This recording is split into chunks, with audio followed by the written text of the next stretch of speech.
নমস্কার বন্ধুরা, হয়েলির রান্নাবান্নায় আপনাদেরকে আবারও স্বাগত জানিয়ে আবারও একটা খুব সিম্পল রান্না নিয়ে চলে এসেছি। তো আজকের একটু করে দেখাবো মুসুর ডালের বড়া দিয়ে একটু তরকারি।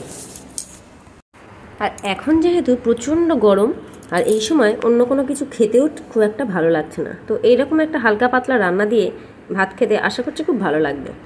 তো তার জন্য আমি এখানে নিয়েছি কয়েক টুকরো আলু, একটু পেঁয়াজ, একটু টমেটো, নিয়েছি 2 মুঠো মুসুর ডাল ভিজিয়ে। এটাকে একটু সকালে ভিজিয়ে রেখেছিলাম, তারপরে এটাকে একটু ভালো করে বেটে নেব মিক্সিতে। এর মধ্যে দিয়ে দিচ্ছি 1 টুকরো আদা, 2টো কাঁচা লঙ্কা। কাঁচা লঙ্কাটা আপনারা না চাইলে না দেবেন। দিয়ে এটাকে একটু ভালো করে পেস্ট করে নিচ্ছি। ডালটা ভালো করে বেটে নিয়েছি। এবার এর মধ্যে একটু লবণ আর একটু কালো জিরে দিয়ে ভালো করে এটা একটু বড়া তৈরি করে নেব। এখানে একটা গুঁড়ো মশলা নিয়েছি, 1 চামচ জিরে, 1 চামচ ধনে আর 1 চামচ কাশ্মীরি লঙ্কার গুঁড়ো। এটাকে একটু জল দিয়ে ভালো করে গুলে নেব। ডালটা বেটে নিয়েছি। এবার এর মধ্যে দিয়ে দিচ্ছি পরিমাণ মতো লবণ আর একটু কালো জিরে দিয়ে এটাকে ভালো করে একটু ফেটিয়ে নেব। তারপরে ছোট ছোট করে বড়া করে রেডি করে নেব। বড়াগুলোকে একটু হালকা লাল করে ভেজে নেব। ছোট বড় যেরকম সাইজের আপনারা করতে চান সেরকমভাবেই করে নিতে পারেন। আমি এখানে খুব ছোট সাইজের করিনি, আবার খুব বড় সাইজেরও করিনি।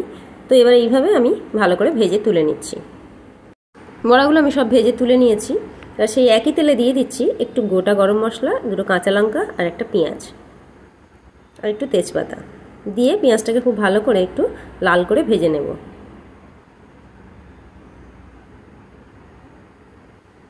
পেঁয়াজটা একটু লাল হয়ে গেলে তার মধ্যে দিয়ে দিচ্ছি একটা বড় টমেটো। টমেটোটাকেও খুব ভালো করে একটু কষিয়ে নেব।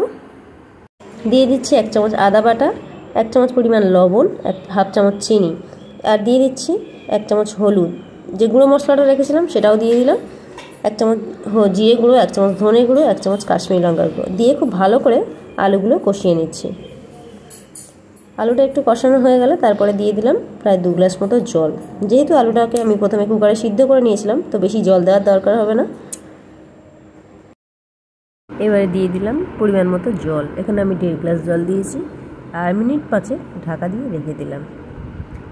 মিনিট 5 পর ঢাকা খুলে দেখাচ্ছি, দেখুন ঝোলটা কত সুন্দর ফুটছে আর কত সুন্দর কালার হয়েছে। দিয়ে দিচ্ছি এবার ভেজে রাখা বড়াগুলো। বড়াগুলোকেও মিনিট 10 ঢাকা দিয়ে রেখে দেব, যাতে তার মধ্যে ঝোল, লবণ সব কিছু ভালোভাবে ঢুকে যায়। বড়াগুলো দেওয়ার পর মিনিট 5 একটু বা মিনিট 10 একটু ঢাকা দিয়ে রেখে দিচ্ছি। এবারে দিয়ে দিচ্ছি 1 চামচ কসুরি মেথি। এখানে আপনারা চাইলে একটু গরম মশলা দিতে পারেন। আমি দিয়ে দিচ্ছি কসুরি মেথি। এবার ঝোল কিন্তু আমার একদম রেডি হয়ে গেছে। তো এই খুব সহজ রেসিপিটা আপনাদের কেমন লাগলো অবশ্যই কিন্তু কমেন্টস করে জানাবেন।